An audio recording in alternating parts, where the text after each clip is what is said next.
On Tuesday afternoon, a person was found unconsciously lying in Radha Madhav Sangha in Radhanagar area. Fire service personnel took the person to GB hospital immediately after the news was informed.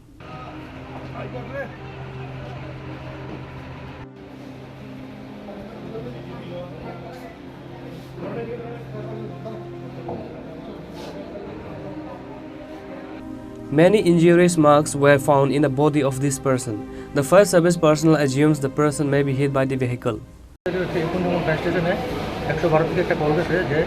Radhanagar Radha Madhav ক্লাবের সামনে একটা লোক unconscious অবস্থায় রাস্তার সাইডে শুয়ে রয়েছে।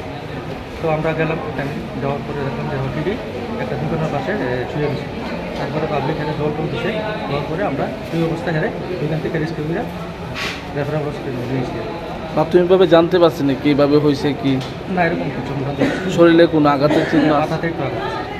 বয়সটা কীরকম হইব বা নাম কিছু? নাম হয়তো মনে করতে পারতেছে না, আর এই বয়সটা 35 এরকম। ওনার অবস্থা কীরকম এখন? এখন তো আমরা তো নিয়েছিলাম ডাক্তার, আমরা যে ওষুধ দেখলাম যে কথা বলতে পারতেছে না, নামটা বলতে পারতেছে, যার কারণে আমরা নামটা নিতে পারছি। আপনারা কোনখান থেকে আইছেন? আপনার নামটা? Tanmoy. Bureau Report, Chini Khorang.